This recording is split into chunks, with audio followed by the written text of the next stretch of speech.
Olá, seja muito bem-vindo ao Reputação e Legado, esse projeto especial produzido pela Propósito Comunicação Corporativa em parceria com a Play Estúdio Criativo, que vai ouvir lideranças que são referência em suas áreas de atuação sobre a temática da reputação e também da construção de legados.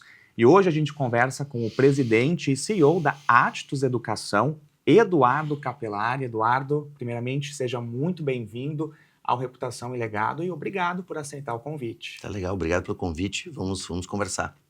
Eduardo, para a gente começar falando sobre essa temática, eu gostaria de te ouvir, a partir da sua perspectiva, qual é a trajetória da construção da sua reputação e também da Attus? Como é que foi esse caminho até aqui para a gente começar a contextualizar esse tema?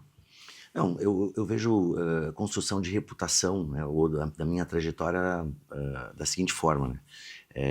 Não importa se você é um líder do setor empresarial, do setor educacional, do setor político, na verdade você vai construindo uma marca ao longo dos anos na medida que você tem consistência entre as ações que você realiza e a forma como você se comunica internamente na organização e externamente perante a sociedade, né?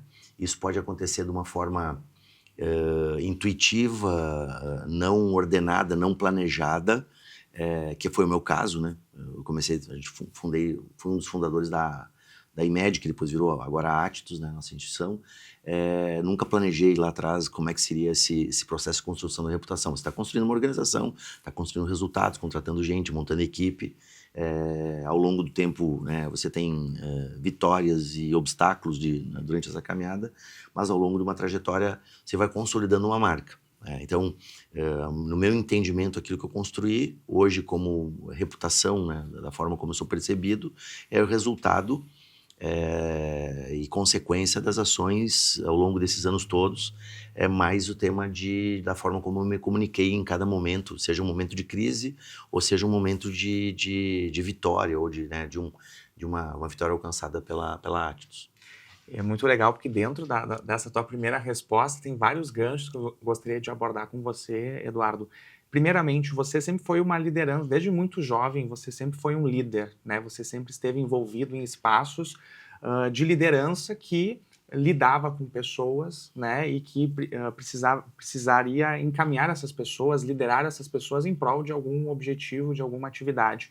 Como que você foi percebendo, né, que você na posição de líder tinha esta influência, né, e que essa influência era decorrente dessa somatória de percepções? Teve algum momento dentro dessa sua trajetória ou foi sempre muito natural? Como é que era o Eduardo líder lá no início? Não, eu fui construindo naturalmente, intuitivamente, sem um planejamento. Assim, planejamento de... Intencional, né? Intencionalidade, né? Vou construir um projeto de reputação de liderança. Não tinha isso. Isso foi acontecendo. O que eu percebo é que também a Attus tem 22 anos, no final do ano, então eu tenho 22 anos, mais os 2 anos anteriores até que ela fosse autorizada, e 24 anos vinculado ao projeto. Na prática, ao longo desses 24 anos, também mudou muito os veículos de comunicação. Se você tinha lá no passado, lá no início da instituição, você tinha basicamente os veículos, rádio, TV, jornal, era a forma que você alcançava a população externa, né, a organização, o mercado, a sociedade, no modo geral, se comunicando via veículos tradicionais. E aí, por mais que você tinha a gente sempre teve assessoria de imprensa, você procurava, na verdade, nos momentos de força, digamos assim, que tivesse algo relevante para comunicar, você procurava montar uma estratégia de disseminar isso perante a sociedade. O que mudou muito é que com redes sociais, né, se criou um outro canal de comunicação que ele é muito mais veloz, muito mais rápido. O factual, ele é imediato, né? Aconteceu alguma coisa na sociedade, na empresa, na organização, isso vai ser imediatamente comunicado a um conjunto de pessoas muito mais amplo, inclusive, do que o que acontecia anteriormente. Eu acho que quando chegam as redes sociais, a primeira abordagem de todo mundo, setor corporativo, setor público, setor educacional, é que aquele é um espaço privado, portanto, o que você faz no Facebook no início, Instagram, se você tem ou não um canal de YouTube, sei lá, se usa ou não TikTok, LinkedIn, né, mais nos últimos anos, é um espaço privado e, portanto, inclusive gerando até uma dicotomia, o que é a empresa, né, uma distorção ali, o que a empresa prega, pensa e como esses líderes estão se posicionando nas redes dizendo que aquele é um espaço privado. O que ficou muito claro nos últimos anos é que isso não existe, né? Essa barreira lá não existe mais. Se você é presidente de uma organização, né, e no final de semana você faz uma festa com seus amigos e tira uma foto num churrasco e coloca nas redes sociais, aquilo vai fazer parte, você querendo ou não, né, tendo ou não intencionalidade naquilo, aquilo vai fazer parte do que você está construindo como imagem percebida.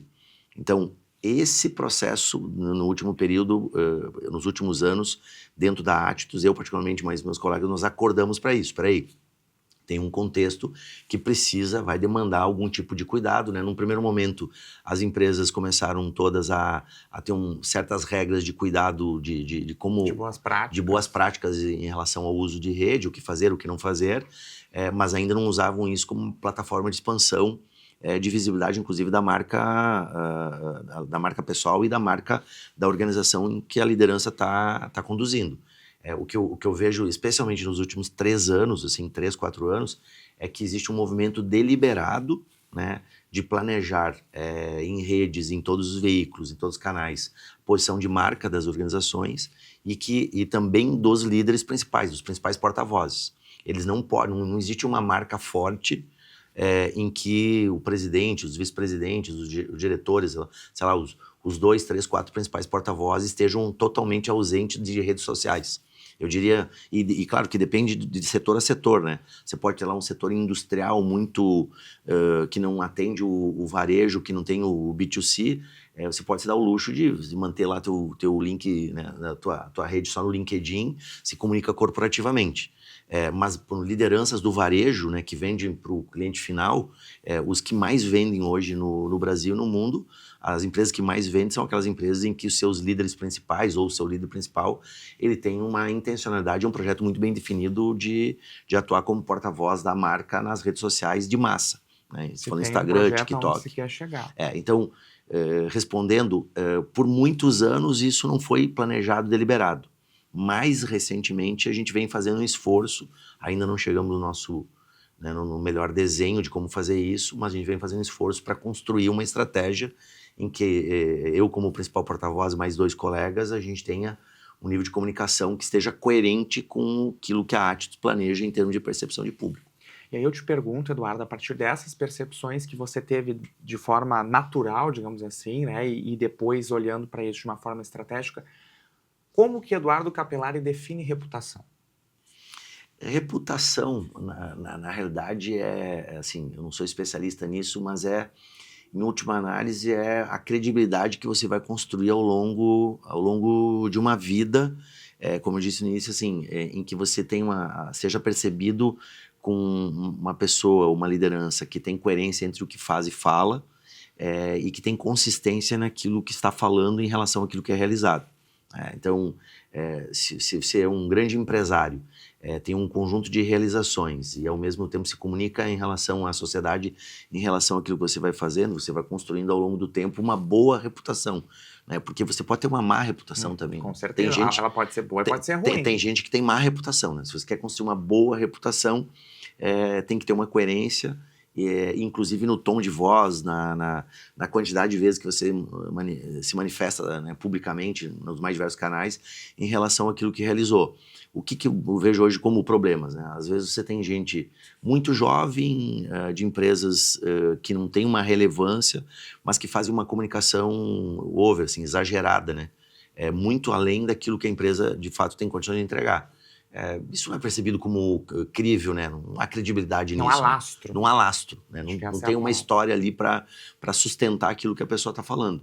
Mas acontece o outro lado também. Tem gente que realizou muito, tem muita história para contar, por não contratar uma assessoria, por não deliberadamente montar uma estratégia, não se comunica adequadamente, que no passado até dava para fazer isso, tá? Mas eu acho que hoje isso, inclusive, faz com que a empresa ou a organização que a pessoa esteja liderando, ela vai faturar menos, ela vai vender menos, ela vai ter menos relevância politicamente, socialmente, porque os líderes estão se escondendo e não querem aparecer. Então, um líder que se esconde no momento atual é ruim, muito ruim para a organização, e líder que se expõe demais, né, para além daquilo que a organização tem condições de entregar, ele também não tem credibilidade, portanto não vai construir uma boa reputação. O segredo é você ter um equilíbrio entre o que a organização que você dirige ou lidera tem condições de entregar com aquilo que você está comunicando socialmente, né?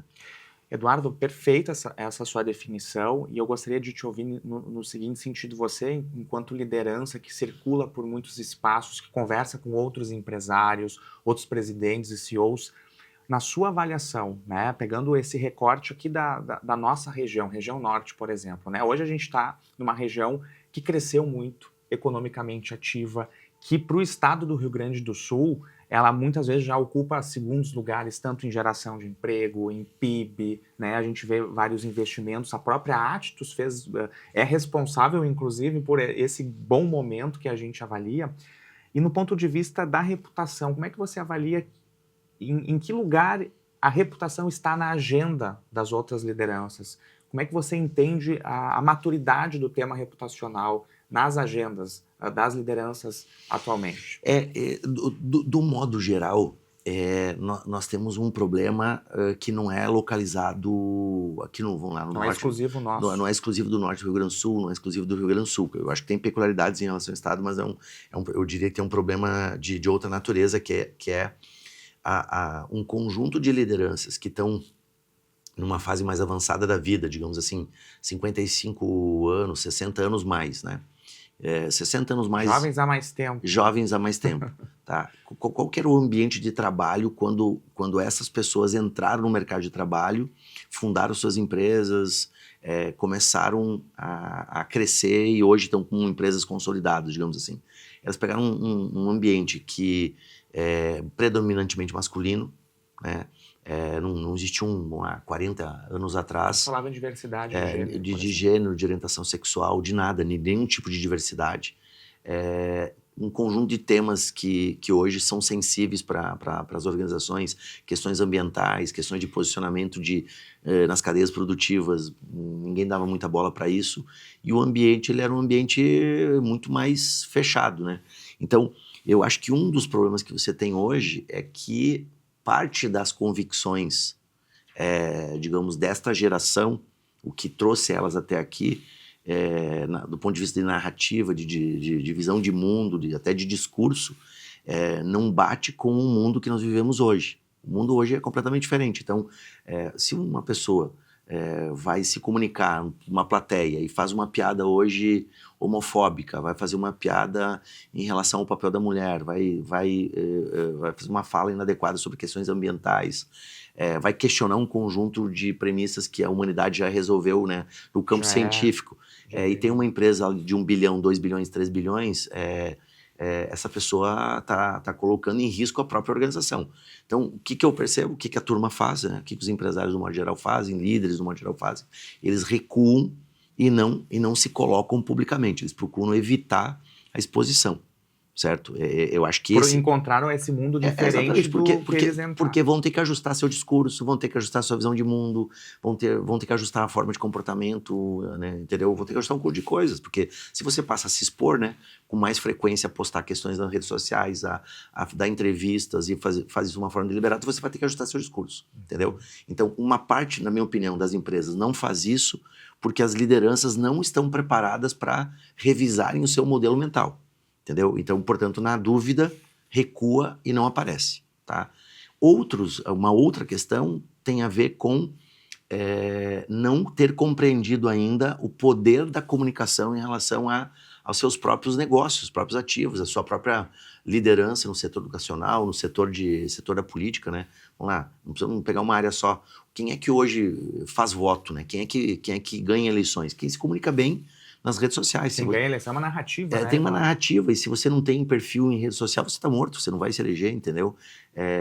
Se você está no setor empresarial e não está constantemente, de certa forma, prestando contas para a sociedade como é que está o teu negócio, se comunicando de forma adequada, teu negócio também não vai ter a mesma relevância.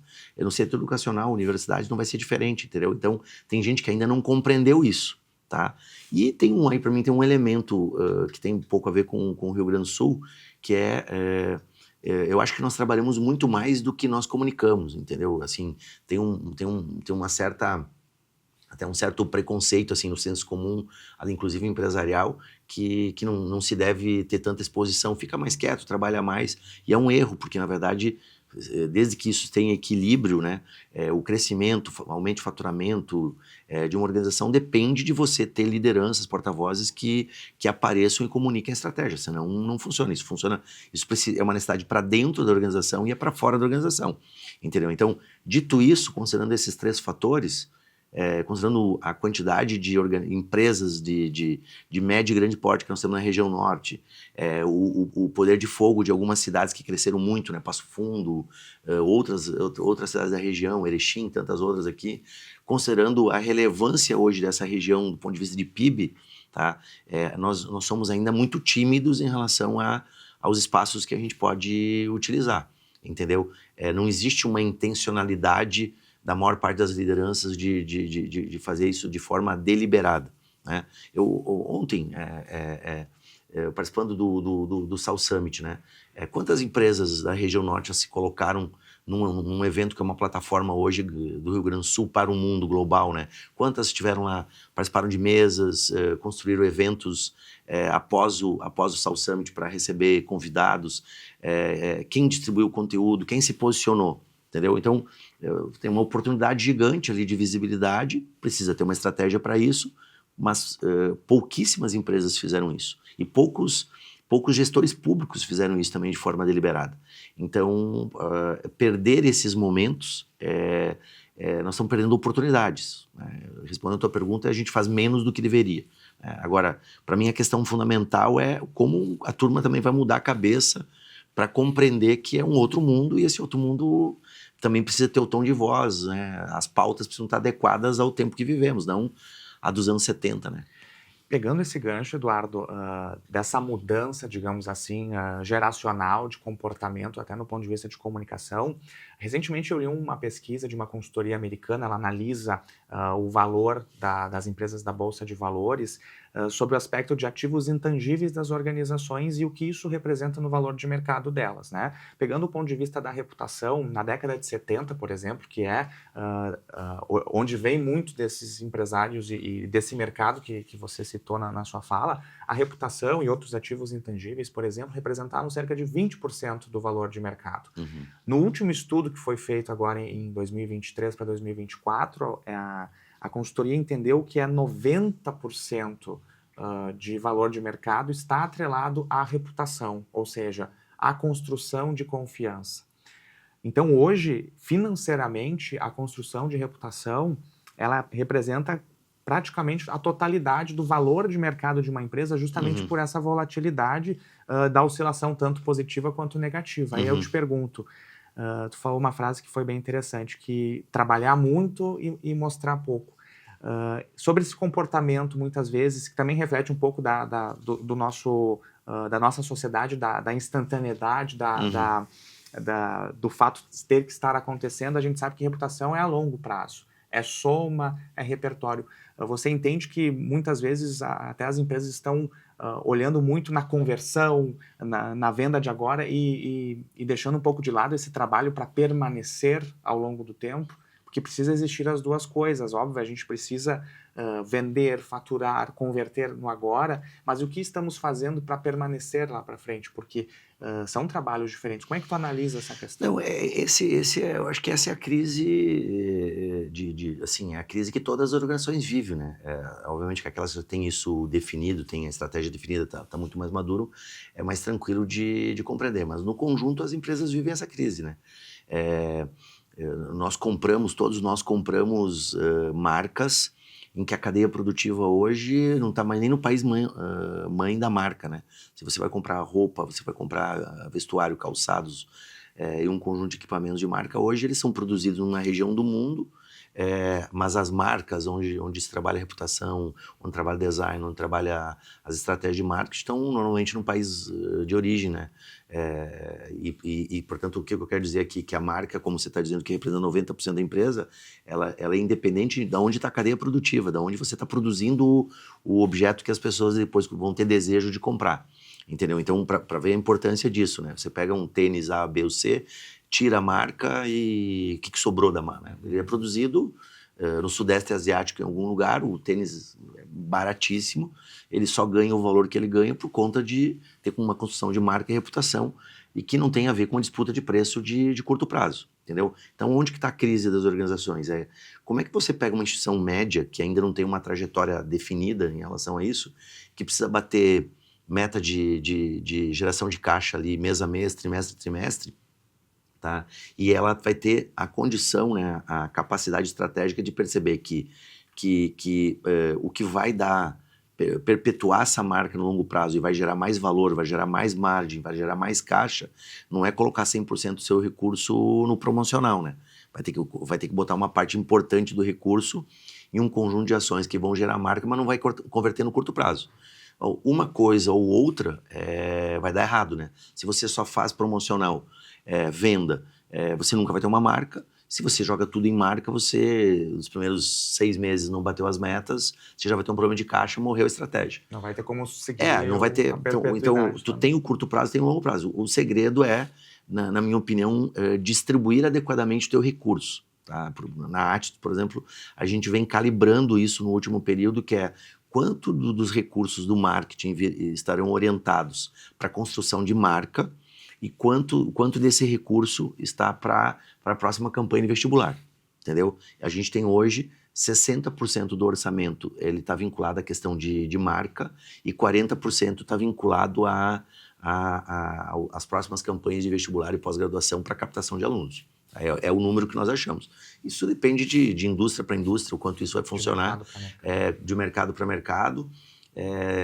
Também depende de quanto volume de dinheiro você tem disponível para fazer esse tipo de montar essa estratégia.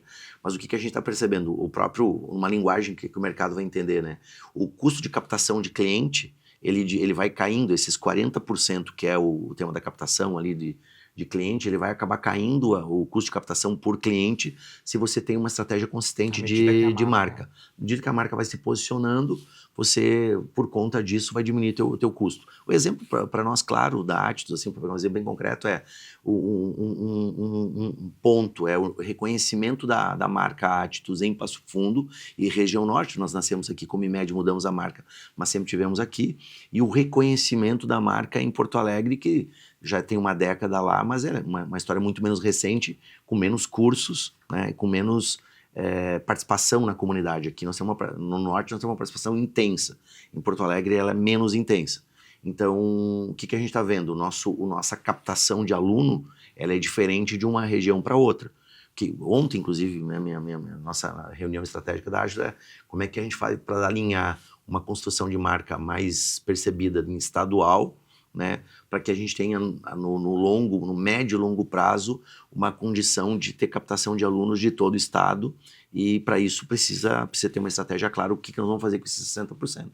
Que aí depois disso, além de alocar o recurso, quem são teus fornecedores, quem é que vai ajudar a montar a estratégia, que equipe você tem, que opções, né, de canais e de narrativa que você vai construir. O tema narrativa, ela é fundamental, né? Se essa narrativa que você está construindo, ela não é coerente com as ações, isso vai dar problema logo ali na frente, entendeu? Então, é um tema que na Atitude nós estamos calibrando, né? O ano de 26 e 27 para nós vão ser anos de calibrar essa narrativa, para que a gente consiga, de fato, lá na frente ter uma marca mais relevante.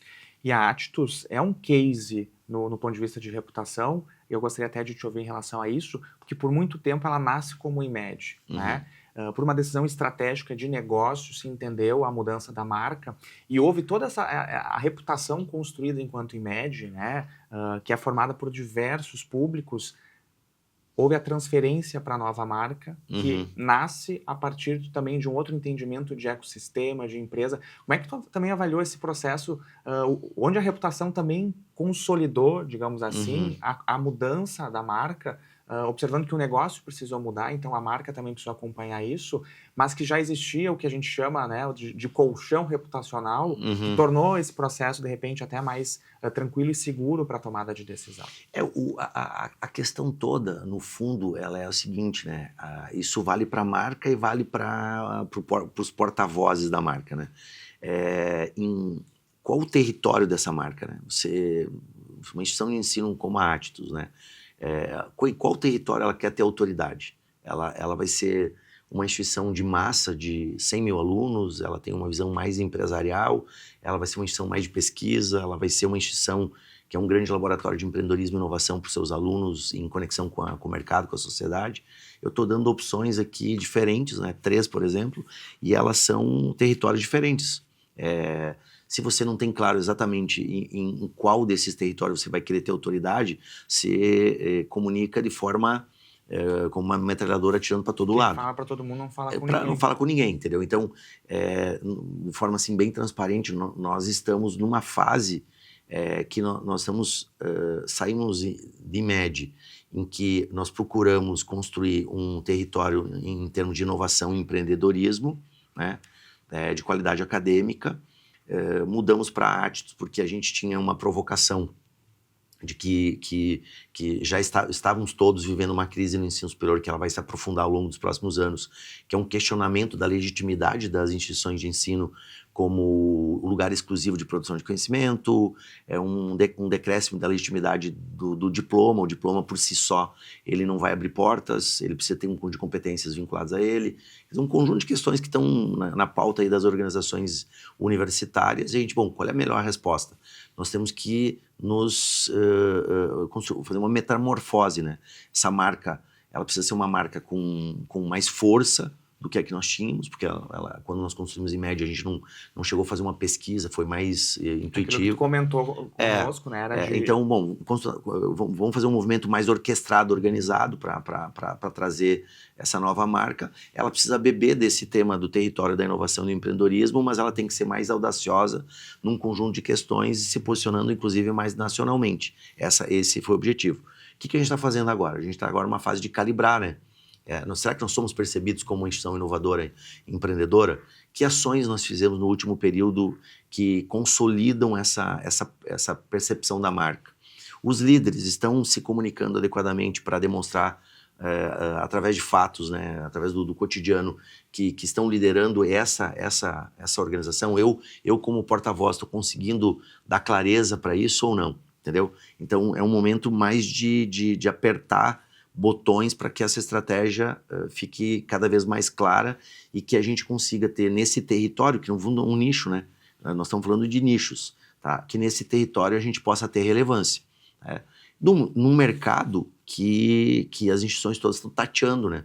Quando você atira para 4, 5, 6 frentes de trabalho ao mesmo tempo, territórios diferentes, como é que você vai ser percebido? Quando você é um generalista, você não é nada, né? E no mercado, quando eu digo atira para todo lado, para quem vai para a escala, é preço, né? Ontem, nessas reuniões, eu usei como exemplo de uma marca que tinha um tripé, né? É bom, é bonito e é barato. Uhum. Até hoje eu tenho isso na minha cabeça. Não vou falar marca porque quem vai assistir vai lembrar. Tu tem um território, é bom, é bonito e é barato. Tá? Você não tem como no ensino superior ir para 100 mil alunos, escalar, baixar teu preço e não perder qualidade. E não perder qualidade. Você vai perder qualidade. Tu tem que escolher. Tu vai ter que escolher o teu território. Você não tem como ser uma instituição que atira para todo lado e falar que é inovadora e empreendedora, porque inovação e empreendedorismo você precisa ter nichos definidos também. Em quais áreas você vai inovar e empreender? Qualidade acadêmica pressupõe uma mensalidade compatível para você pagar bons professores e ter bom ambiente. Então, são todas escolhas, né? E às vezes, se você não faz isso conscientemente, quando você está fazendo tudo ao mesmo tempo, você quer ter qualidade acadêmica, quer empreender, mas quer baixar o preço para conseguir captar aluno da concorrência, aí esse aluno vem, ele te demanda a qualidade que você comunicou, o ambiente de empreendedorismo, mas o preço que ele está pagando não sustenta isso. Então, hoje o setor educacional, né, nível superior, ele vive uma crise de posicionamento. Entendeu? Então, o trabalho que a gente está fazendo agora ao mesmo tempo que é uma crise para todo mundo, é uma oportunidade. Quem se posicionar adequadamente para os próximos 20 ou 30 anos vai perpetuar a organização, né? A universidade, a instituição de ensino. Quem ficar perdido, atirando para todo lado, vai ter problemas. E é exatamente em momentos de crise, Eduardo, que também a gente percebe que aí a liderança olha para a reputação e passa a dar valor, né? No momento em que não existe, que é um terreno linear, digamos assim, sem nenhuma oscilação, sem nenhum tipo de crise, é difícil, por vezes, despertar na liderança, né, no líder, olhar para a reputação. Por exemplo, hoje vocês, dentro, enquanto Atitus, tem 60%, né, de esforços focados na perpetuidade e 40% no agora, fazendo essa calibragem que você falou. E a gente está chegando quase ao final do nosso episódio. Eu queria ouvir de ti qual é o teu entendimento que o lugar da reputação como é que a reputação vai ocupar as agendas daqui para frente no futuro. Porque se a gente for parar para pensar, o conceito de reputação pode ser comparado ao conceito, inclusive, monetário, que a gente falou aqui de lastro, né? Uhum. Por que uma nota de R$100 emitida pelo Banco Central vale R$100? Porque ela tem lastro, né? Se eu for lá e imprimir uma nota, não vai ter valor aquela nota. Inclusive, é crime isso, não pode. A reputação é a mesma coisa, né? A gente é o que é porque do outro lado tem alguém que perceba isso, né? E a construção de confiança, que é oriunda da reputação, pauta esse trabalho. Então, eu queria te ouvir dentro desses entendimentos de tudo que a gente falou, dentro da tua trajetória, na tua visão daqui para frente. Qual é o lugar que a reputação vai ocupar? Como que você entende isso? Eu entendo que ele é um tema que ele vai ser crescente nas organizações, assim, ou pela intencionalidade de posicionar ou pela gestão de crise, entendeu? Porque, vamos lá, a gente não falou aqui gestão de crise e não existe nenhuma organização do mundo que ao longo de uma determinada história não tenha tido um momento que a gente chama de crise, que digamos, um fato, um acontecimento que coloque em risco a credibilidade daquela marca, né? Então, crise, né, sempre vai existir. A questão é quem vai estar preparado ou não para ter um comitê de gestão de crise, para superar, né, as causas que levaram àquela situação, que consiga se comunicar imediatamente de forma propositiva para a sociedade, né? A gente vê isso dia a dia, né? Falência da empresa X, a empresa X que pegou fogo no seu, sei lá, num galpão industrial, um determinado produto que foi ao mercado precisa ser recolhido porque teve um problema na fabricação. Teve vítimas, teve vítimas ou não teve, quer dizer, isso vai ser o cotidiano, entendeu? Porque você pode fazer tudo certinho, ainda assim em algum momento vai acontecer uma crise. Então, como é que eu vejo o tema da reputação?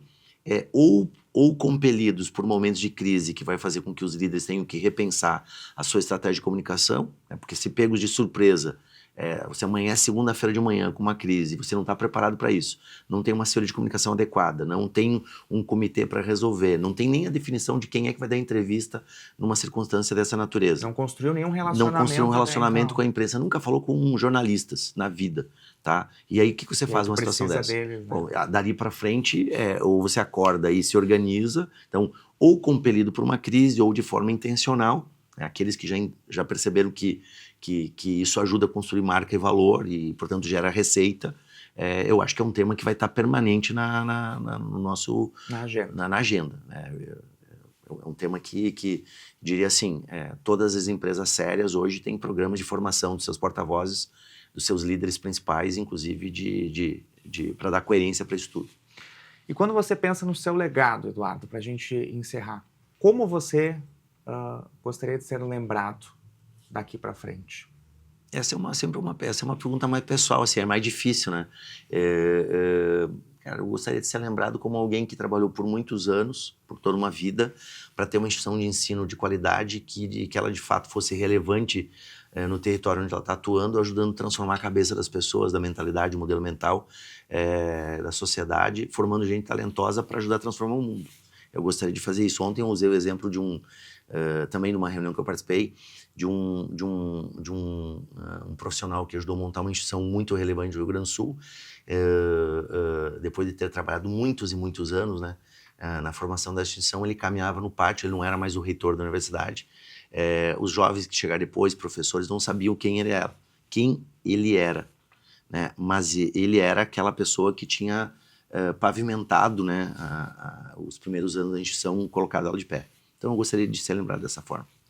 Eduardo, muito obrigado pela participação, por ter aceito o convite de participar do Reputação e Legado, esse projeto que também contribui para inspirar outras lideranças e também conversar com o mercado sobre esse tema. Tá bem, obrigado pelo convite. Esse foi o Reputação e Legado, um projeto desenvolvido pela Propósito Comunicação Corporativa em parceria com a Play Studio Criativo que vai ouvir líderes, empresários que são referência em suas áreas de atuação sobre a temática da reputação e da construção de legados. Obrigado por acompanhar até aqui e até o próximo episódio.